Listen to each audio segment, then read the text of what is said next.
وَلَقَدْ يَسَّرْنَا الْقُرْآنَ لِلذِّكْرِ فَهَلْ مِن مُّدَّكِرٍ. الحمد للہ رب العالمین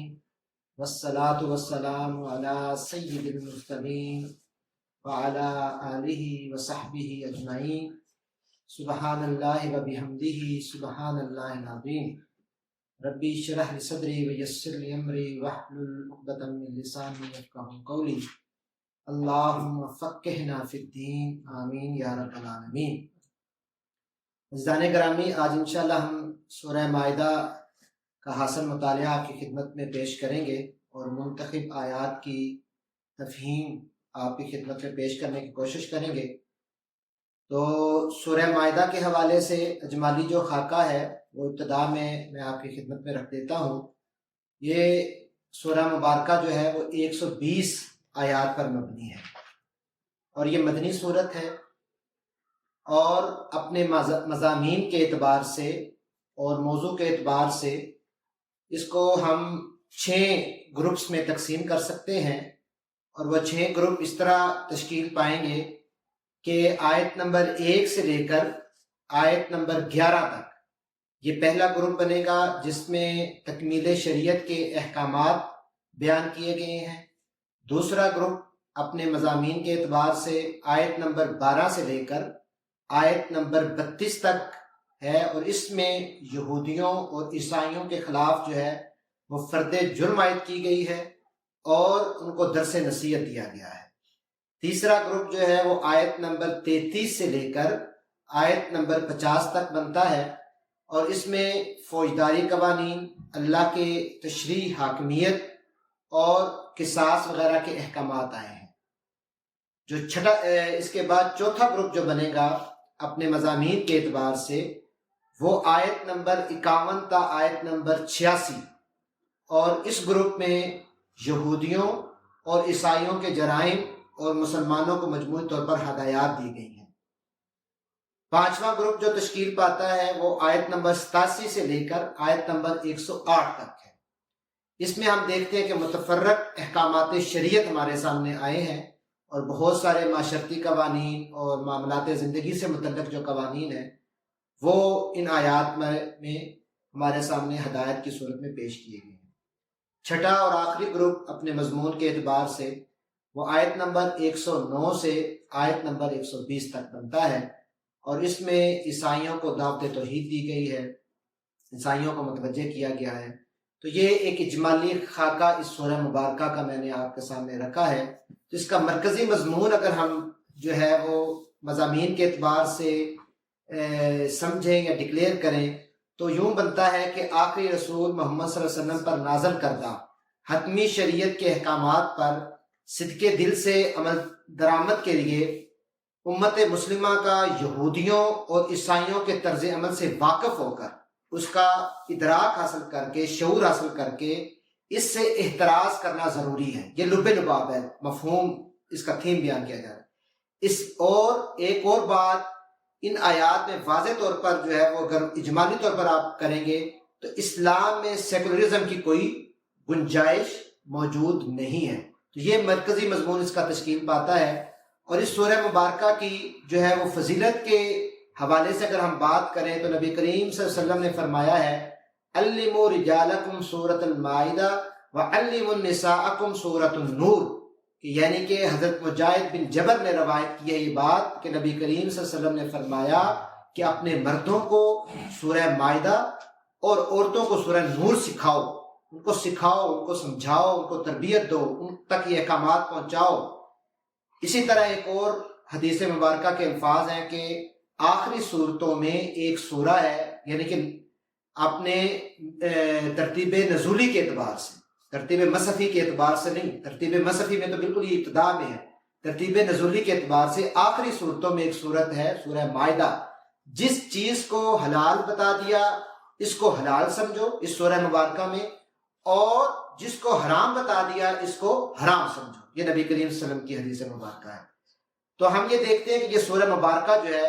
وہ صلح حدیبیہ کے بعد، یعنی کہ سن 6 یا 7 ہجری کے بعد نازل ہوئی ہے، اور اس وقت جو صورتحال تھی کہ جنگ احد کے بعد مسلمان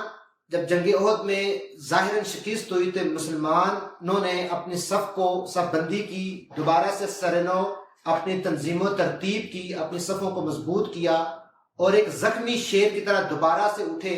اور جنگ احد کے بعد ہم دیکھتے ہیں کہ 200 میل کے ریڈیس پر جو ہے وہ جتنے بھی قبائل موجود تھے ان کا اس جماعت نے زور توڑ دیا جنگ احد کے بعد. پھر جو ہے وہ کفار جو ہے وہ جب چڑھ دوڑے اور پوری اپنی طاقت کے ساتھ غزوہ خندق جب ہوئی اور مدینہ پر حملہ آور ہوئے کفار، اور مدینہ پر حملہ آور ہونے کے باوجود مسلمانوں کی اس جماعت نے غزوہ خندق میں اللہ کی نصرت کی بنیاد پر ان کو شکست سے دوچار کیا. اور پھر اس کے بعد جو ہے وہ ہم دیکھتے ہیں کہ فتح مکہ جو ہے وہ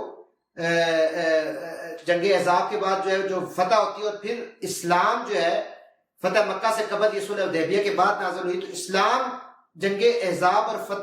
صلح حدیبیہ کے بعد ایک ایسی صورتحال میں آ گیا کہ اسلام محض اپنے آپ کو ایک عقیدے تک اس نے محدود نہیں رکھا، بلکہ ایک ریاست کی شکل دھار لی اور ایک نئی تہذیب بن کر جو ہے وہ دنیا کے منظرنامے پر جو ہے ابھر آیا. اور اسی کی وجہ پر نبی کریم صلی اللہ علیہ وسلم نے صلح حدیبیہ کے بعد آپ نے روم، ایران، مصر، ان تمام حکومتوں کو خطوط ارسال کیے اور ان کو دین کی دعوت دی اور ان کو یہ بھی دعوت دی کہ آپ سرنڈر کر دیں، اس اسلامی ریاست کو تسلیم کر لیں. تو یہ پورا ایک پس منظر اس سورہ مبارکہ کا ہمارے سامنے آتا ہے. تو انشاءاللہ کچھ آیات، چند منتخب آیات، ان کی تفصیل آپ کی خدمت میں رکھیں گے اور آخر میں انشاءاللہ اجمالی خاکہ اس میں جتنے بھی موضوعات آئے ان کی بھی ایک فہرست آپ کی خدمت میں رکھنے کی کوشش کروں گا. اس سورہ مبارکہ میں اللہ تبارک و تعالیٰ آغاز میں فرما رہے ہیں پہلی آیت مبارکہ میں کہ یا ایھا الذین آمنوا اوفوا بالعقود احلت لکم بہیمۃ الانعام الا ما یتلی علیکم غیر محل الصید وانتم حرم ان اللہ یحکم ما یرید. اے لوگو جو ایمان لائے ہو، بندشوں کی پوری پابندی کرو، تمہارے لیے مویشیوں کی قسم کے سب جانور حلال کیے گئے ہیں سوائے ان کے جو آگے چل کر تم کو بتائے جائیں گے، لیکن احرام کی حالت میں شکار کو اپنے لیے حلال نہ کر لو، بے شک اللہ جو چاہتا ہے حکم دیتا ہے. تو یہاں پر اس آیت مبارکہ میں اور یہاں سے لے کر تقریباً 26 آیات تک یہ مختلف احکامات ہمارے سامنے آتے ہیں جس میں حلال اور حرام کے حوالے سے جو ہے وہ بات کی گئی ہے کہ کون سی چیزیں ہمارے لیے حرام قرار دی گئی ہیں، جس میں ابتدا میں مویشیوں کے حوالے سے بات کی گئی کہ کون سے مویشی حلال ہیں، یعنی کہ جو نوک دار دانت رکھتے ہوں، گھاس کھاتے ہوں، یہ ایک فارمولہ بتایا گیا. پھر حرام جانوروں کی بات کی گئی یا اوورآل تم پر کیا چیزیں حرام ہے، ایک اصول بتا دیا گیا کہ مردار حرام، خون حرام، سور کا گوشت حرام، اور اللہ کے بغیر جو ذبیحہ کیا جائے، اللہ کا نام لیے بغیر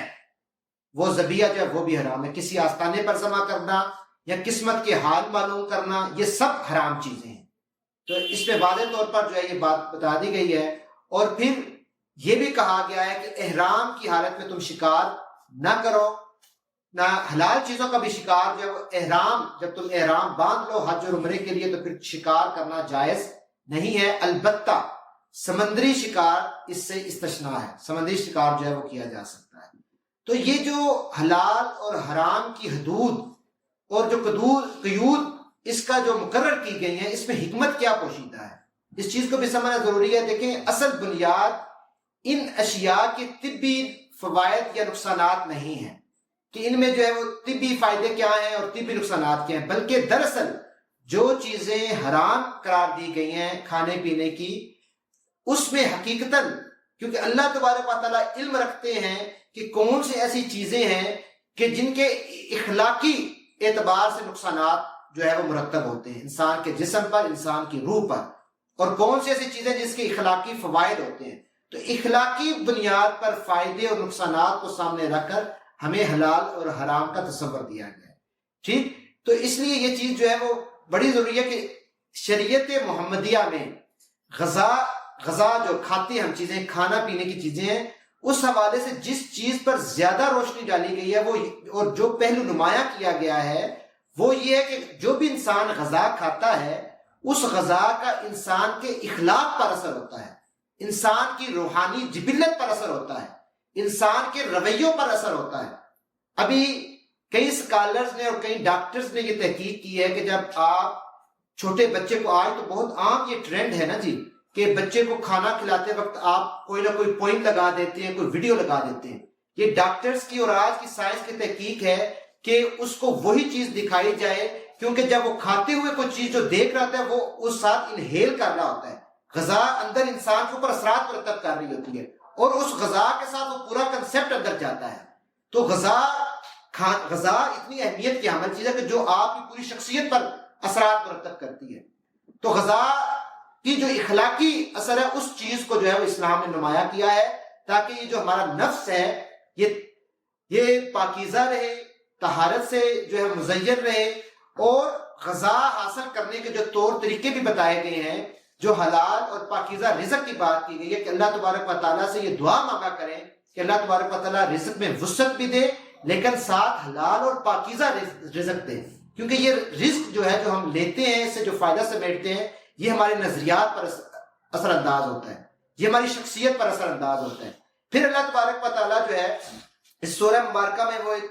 بڑی مشہور آیت مبارکہ آتی ہے جس کو ہم جو ہے وہ اکثر اپنی محافل میں جس کا ذکر کرتے ہیں۔ اللہ تبارک و تعالیٰ فرما رہے ہیں کہ الیوم اکملت لکم دینکم واتممت علیکم نعمتی ورضیت لکم الاسلام دینا، کہ ہم نے اس دین اسلام کو جو ہے وہ مکمل کر دیا، تمہارے لیے دین مکمل کر دیا ہے، اور اپنی نعمت کو تم پر تمام کر دیا ہے، اور تمہارے لیے اسلام کو دین کی حیثیت سے قبول کر لیا ہے۔ واضح طور پر اللہ تبارک و تعالیٰ نے جو ہے وہ یہ میسج دے دیا ہے کہ اللہ کے نزدیک جو دین پسندیدہ ہے اور اس امت کے لیے بطور دین جو چیز پیش کی جا رہی ہے وہ دین اسلام ہے۔ اس کے علاوہ کوئی اور طریقے زندگی اللہ کے نزدیک نہ محبوب ہے نہ مقبول ہے۔ اگر کوئی مقبول اور محبوب دین ہے تو فقط دین اسلام ہے، کیوں کہ یہ دین پوری زندگی کے امور پر محیط ہے، اور زندگی کی تمام تر سرگرمیاں حکمرانی سے لے کر قانونی ضوابط تک آپ اگر رہنمائی لیں گے تو اسی دین سے لیں گے، اس لیے کہ اصولوں کی بنیاد پر حکمرانی بھی کریں گے اور قانون کے ضابطے بھی طے کریں گے۔ اور یہ دین اسلام دائمی دین ہے۔ یہ اللہ تبارک و تعالیٰ نے تا قیامت جو انسانیت کو درپیش مسائل ہیں، جو انسانیت کے تقاضے ہیں، جو انسانیت کی ضروریات ہیں، ان سب کو ملحوظ خاطر رکھ کر اس کو تشکیل دیا ہے۔ یہ نہیں ہے کہ یہ صرف دین 1400 سال قبل کے لیے ہی تھا، یا اس وقت کے زمانے اور حالات کے مطابق اس کے قوانین وضع کیے گئے ہیں، نہیں، بلکہ تا قیامت مستقبل کے تقاضوں کو سامنے رکھ کے اللہ تبارک و تعالیٰ نے اس دین کو پسند کیا ہے۔ اس لیے یہ دین جو ہے وہ مکمل کر دیا گیا ہے، نہ صرف اس وقت کے لیے، زمانہ حال کے لیے بھی، اور آنے والے زمانے کے لیے بھی یہی دین جو ہے وہ کامل اور اکمل ہے اور انسانی ضروریات کو پورا کر سکتا ہے۔ یہ دین جو ہے ایک مستقل نظام فکر و عمل رکھتا ہے، یہ محض مذہب نہیں ہے، یہ اپنی مکمل تہذیب اور تمدن تشکیل دیتا ہے،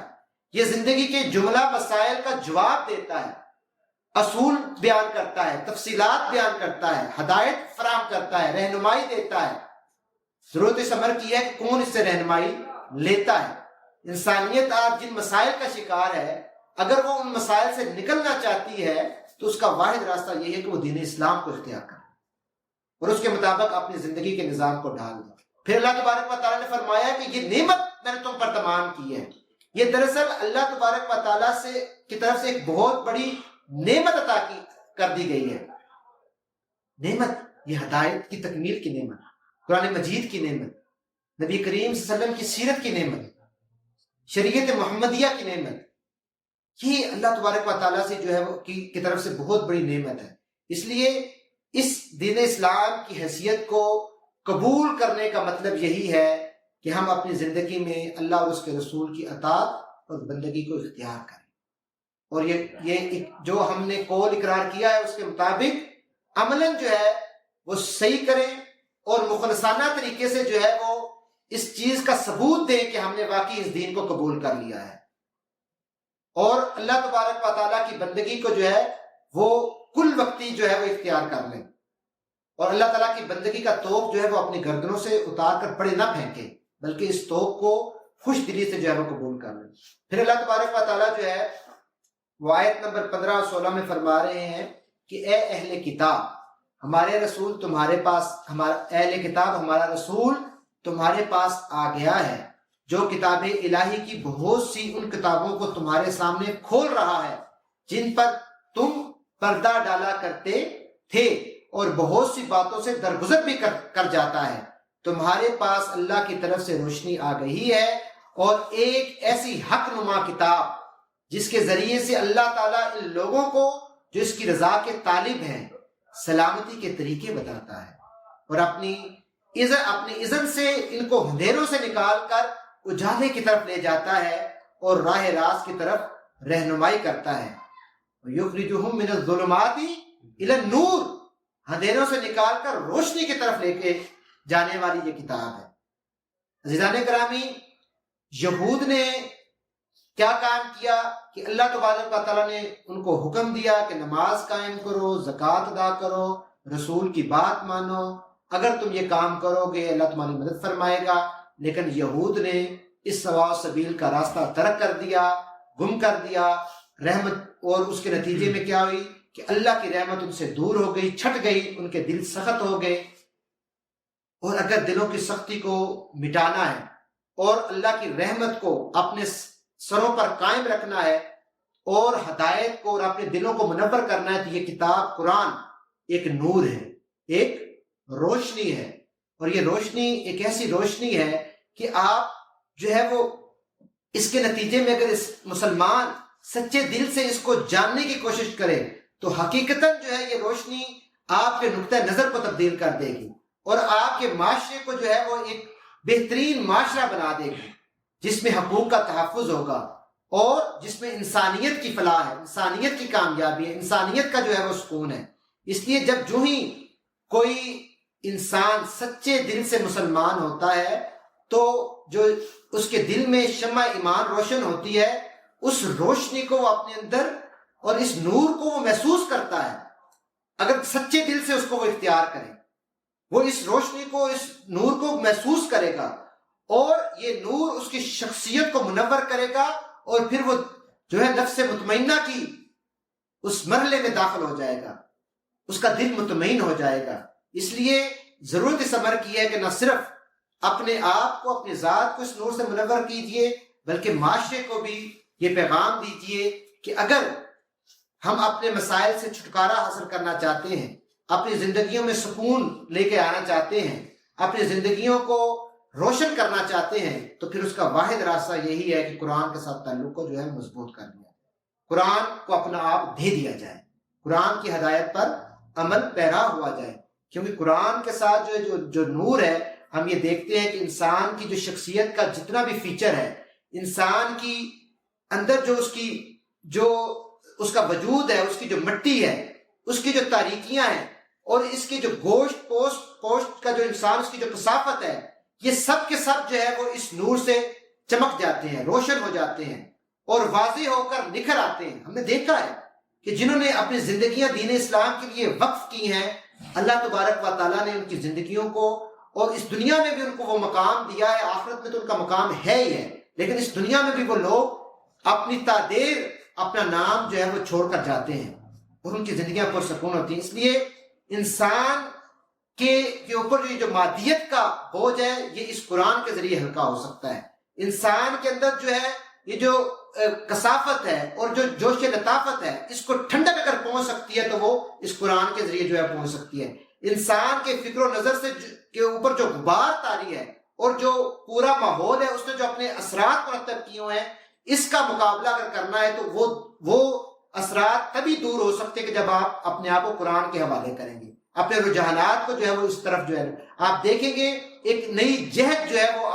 آپ کی زندگی میں آ جائے گی، آپ کی زندگی سے حیرانی اور پریشانی دور ہو جائے گی۔ ٹھیک، یہ وہ راستہ ہے، کیونکہ انسان حیوان تو نہیں ہے نا جی، کہ حیوانوں کی طرح ایک ایسے راستے پہ چلا جائے جس کی کوئی منزل نہ ہو، کوئی نشان نہ ہو، کوئی مقصد نہ ہو، کوئی مطمع نظر نہ ہو، کوئی اس کا حاصل نہ ہو، ایک لا حاصل، ایک بے منزل کی طرف وہ دوڑا چلا جا رہا ہو، گامزن ہو۔ اس لیے سیدھا اور واضح راستہ جو قرآن پیش کر رہا ہے، جو روشن راستہ پیش کر رہا ہے، اس روشن راستے کو اختیار کرنا اور اپنی زندگی کے نصب العین کو واضح کرنا، اپنے مقصد حیات کا تعین کرنا، اپنے نفس انسانی کو صحیح راستے پر، مطمئن راستے پر جو ہے وہ قائم اور چلانا اور کھڑا کرنا، یہ مطلوب ہے۔ اور یہ چیز تبھی ہو سکتی ہے کہ جب آپ قرآن کے نور سے استفادہ لینے کی کوشش کریں گے، اس کے ساتھ تعلق کو جو ہے مضبوط کریں گے۔ پھر اللہ تبارک و تعالیٰ آیت نمبر 27 میں فرما رہے ہیں، ایک پورا واقعہ ہمارے سامنے آتا ہے حضرت آدم کے بیٹوں کا، اور وہ پوری تفصیل ہے، پورا تفصیلاً واقعہ ہے۔ اس کی پہلی آیت اس ضمن میں آئی ہے، اس میں اللہ تبارک و تعالیٰ فرما رہے ہیں کہ اور ذرا انہیں آدم کے 2 بیٹوں کا قصہ بھی بے کم و کاس سنا دو۔ پوری تفصیل کے ساتھ جو ہے وہ یہ قصہ ان کے سامنے رکھ دو کہ جب ان دونوں نے قربانی کی تو ان میں سے ایک کی قربانی قبول کی گئی اور دوسرے کی نہ کی گئی۔ اس نے کہا کہ میں تجھے مار ڈالوں گا، اس نے جواب دیا اللہ تو متقیوں ہی کی نظر جو ہے وہ قبول کرتا ہے۔ اس طرح یہ پورا آگے واقعہ آیت نمبر 27 سے لے کر آیت نمبر 31 تک یہ پورا واقعہ جو ہے وہ بیان کیا گیا۔ اس واقعے کا جو ہے وہ اس میں جو بنیادی نکات آئے وہ میں آپ کی خدمت میں رکھ دیتا ہوں کہ یہ حضرت آدم کے 2 بیٹوں کا واقعہ ہے، اور اس میں جو ہے وہ قابیل جو ہے اس کی قربانی قبول نہ کی گئی، حابیل کی قربانی قبول کر لی گئی۔ اور اس میں یہ بات کی کہ اللہ تعالیٰ جو ہے وہ متقی کی قربانی قبول کرتا ہے، اور جس کے دل میں کوئی کھوٹ ہے، ملاوٹ ہے یا کوئی دنیاوی مفاد ہے، اس کی قربانی اللہ تبارک و تعالیٰ جو ہے وہ قبول نہیں کرتا۔ پھر دونوں بھائیوں کے درمیان جس برائی نے جنم لیا، جس چیز نے قابیل کو مجبور کیا کہ وہ قتل کرے اپنے بھائی کا، وہ کیا بیماری تھی؟ وہ حسد کی بیماری تھی۔ حسد کی بنیاد پر وہ اس نے قتل کر دیا۔ تو یہ حسد سے بچنا، اللہ تعالیٰ سے دعا کریں کہ اللہ تعالیٰ ہمیں حسد سے بچائے۔ اور چاروں کل میں ایک کل بھی ہے جس کے حوالے میں آپ قل اعوذ برب الفلق من شر ما خلق، تو اس میں کیا بیان کیا گیا ہے؟ یہ ہے کہ اللہ تبارک و تعالیٰ حاسدین سے بچائے، حسد کرنے والوں سے بچائے۔ تو حسد کی بنیاد پر قتل کیا گیا، تو اس لیے حسد اتنی کبھی بیماری ہے، اس بیماری کو اپنے دلوں سے نکالنے کی کوشش کرنی چاہیے، اس سے پناہ مانگنی چاہیے۔ پھر جب اس نے قتل کر دیا گیا تو اس کو راستہ سجھائی نہیں دے رہا تھا کہ میں اپنے اس گناہ کو کیسے چھپاؤں، کیسے اس پہ پردہ ڈالوں، کہ پھر اللہ تبارک و تعالیٰ کی مشیت کی بنیاد پر کبے نے آ کے اس کو وہ طریقہ بتلایا اور سکھلایا کیسے تم جو ہے اس کی تدفین کرو۔ تدفین کا طریقہ بھی وہاں پر جو ہے وہ یاد ہوا۔ تو یہ پورا واقعہ ہے۔ اس واقعے کے بعد آیت نمبر 32 میں اللہ تبارک و تعالیٰ نے مجموعی طور پر پوری انسانیت کو جو ہے وہ ایک انسانی جان کی حرمت کے حوالے سے بات کی ہے۔ اللہ تبارک و تعالیٰ فرماتے ہیں اسی وجہ سے بنی اسرائیل پر ہم نے یہ فرمان لکھ دیا تھا کہ جس نے کسی انسان کو خون کے بدلے یا زمین میں فساد پھیلانے کے سوا کسی اور وجہ سے قتل کیا تو اس نے گویا تمام انسانوں کو قتل کر دیا، اور جس نے کسی کی جان بچائی اس نے گویا تمام انسانوں کو زندگی بخش دی۔ مگر ان کا حال یہ ہے کہ ہمارے رسول پے در پہ ان کے پاس کھلی ہدایات لے کر آئے، پھر بھی ان میں بکثرت لوگ زمین میں زیادتیاں کرنے والے ہیں۔ یہ تو بنی اسرائیل کی مجموعی بات کی گئی، لیکن جس بیماری کی طرف نشاندہی کی گئی کہ ایک شخص کا قتل جو ہے وہ تمام انسانیت کا قتل ہے، اور قتل کی سزا جو ہے وہ قتل ہے یا قصاص ہے، اس کے علاوہ کوئی اور جو ہے وہ اس کی سزا نہیں ہے، یا قتل کے بدلے قتل ہوگا یا وہ قصاص ادا کرے گا۔ تو ہم یہ دیکھتے ہیں کہ دنیا میں نوع انسانی کی جو زندگی ہے، اس کی جو بقا ہے، وہ کس چیز پر منحصر ہے کہ ہر انسان جو ہے وہ دوسرے انسان کی جان کا احترام کرے، اس کو محترم ٹھہرائے۔ اسی میں انسانیت اور انسانی معاشرے کی بقا ہے، اور ہر ایک دوسرے کی زندگی کی بقا اور تحفظ میں مددگار بننے کا جذبہ اپنے اندر رکھے، یہ کوشش بھی کرے، تگ و دو بھی کرے۔ جو شخص ناحق کسی کی جان لیتا ہے، یہ جان لیجئے، یہ سمجھ لیجئے، اس کا فہم حاصل کر لیجئے، اور لوگوں کو بتا دیجئے کہ وہ صرف ایک ہی فرد پر ظلم نہیں کرتا، بلکہ یہ بھی ثابت کرتا ہے کہ اس کا دل جو ہے وہ حیات انسانی کے احترام سے اور ہمدردی کے جذبے سے بالکل خالی ہے، وہ سفاکیت پر اتر آیا ہے، اس میں انسانی دل نہیں ہے، اگر وہ قتل کرتا ہے، لہذا وہ پوری انسانیت کا دشمن ہے کہ جو قتل کرتا ہے. وہ صرف ایک فرد کو قتل نہیں کر رہا، پوری انسانیت کو قتل کر رہا ہے، اور پوری انسانیت کا وہ دشمن ہے، کیونکہ اس کے اندر وہ صفت پائی جاتی ہے جو اگر تمام افراد جو انسان ہیں ان میں پائی جائے تو پوری نوع انسانی کا خاتمہ ہو جائے. اگر تب میں یہ سب میں یہ بیماری پرویل کر جائے، پھیل جائے، تو اس کے نتیجے میں کیا ہوگا؟ تباہی اور بربادی ہوگی. ہر طرف قتل ہی قتل ہو رہے ہوں گے، ظلم کا نظام اور جس طرح پوری دنیا میں ہو رہا ہے، ہمارے قریب میں بہت کچھ ہو رہا ہے. اس لیے یہ چیز جو ہے، اگر کوئی انسانیت کی بقا چاہتا ہے، انسانیت کا ہمدرد ہے، تو اس میں یہ صفت پائی جائے گی کہ وہ انسانی جان کو محترم ٹھہرائے گا. اور اگر کسی نے جو ہے وہ فساد برپا کیا ہے، اور اس فساد کے حوالے سے اگلی بات پھر اللہ تبارک و تعالیٰ کر رہے ہیں، تو اس چیز کو سمجھنے کی ضرورت ہے. تو اس کی تفصیل میں آگے چل کے بیان کرتا ہوں. تو یہ اس چیز کو سمجھ لیجئے کہ انسانی جان محترم ہے، اور اس کا تحفظ جو ہے وہ اسلامی معاشرے اور انسانی معاشرے میں جو ہے وہ ضروری ہے. پھر اللہ تبارک و تعالیٰ آیت نمبر 33 میں فرما رہے ہیں کہ جو لوگ اللہ اور اس کے رسول سے لڑتے ہیں اور زمین میں اس لیے تگ و دو کرتے پھرتے ہیں کہ فساد برپا کریں، ان کی سزا یہ ہے کہ قتل کیے جائیں یا سولی پر چڑھائے جائیں، یا ان کے ہاتھ اور پاؤں مخالف سمتوں سے کاٹ ڈالے جائیں، یا وہ جلا وطن کر دیے جائیں. یہ ذلت اور رسوائی تو ان کے لیے دنیا میں ہے، اور آخرت میں بھی ان کے لیے بڑی سزا ہے. یہاں پر جو ہے وہ پوری بات کی گئی ہے کہ جو اسلامی معاشرے میں، اسلامی حکومت میں جو بغاوت کرتا ہے، فساد فی الارض کرتا ہے، اور فساد فی الارض، اس سے پہلے قتل کی بات ہوئی نا، قتل بہت بڑا گناہ ہے، تو فساد فی الارض جو ہے وہ قتل سے بھی بڑا گناہ ہے. اس کی سزا جو ہے وہ قتل یعنی کہ سولی پر چڑھانا ہے، یا ہاتھ پاؤں کو مخالف سمت میں کاٹ دینا ہے، یا جلا وطن کر دینا. یہ 3 سزائیں اس کے لیے مختص کی گئی ہیں، اور یہ قاضی پر منحصر ہے کہ وہ صورتحال کو دیکھ کر کیا فیصلہ کرتا ہے. تو یہ 3 سزائیں کہ جو فساد فی الارض کا مرتکب جو ہوتا ہے اور معاشرے میں انتشار پھیلاتا ہے، یہ قتل سے بھی بڑا گناہ ہے. تو یہ اسلامی حکومت کے خلاف بغاوت کرنا دراصل فساد فی الارض ہے. تو اس لیے اللہ تبارک و تعالیٰ نے جس جگہ پر مسلمانوں کو یہ توفیق دی کہ وہ اور یہ ان کو امانت سپردگی کی وہ ایک نظام قائم کریں، تو اس جگہ پر جو ہے مسلمانوں کی مجموعی طور پر یہ ذمہ داری بنتی ہے کہ وہ انسانی جانوں کا اور فساد فی الارض کے حوالے سے جو ہے وہ اس کی بےخونی بھی کریں اور تحفظ بھی کریں. اللہ تبارک و تعالیٰ مجھے اور آپ کو جو ہے وہ عمل کی توفیق عطا فرمائے. وآخر دعوانا الحمدللہ رب العالمین.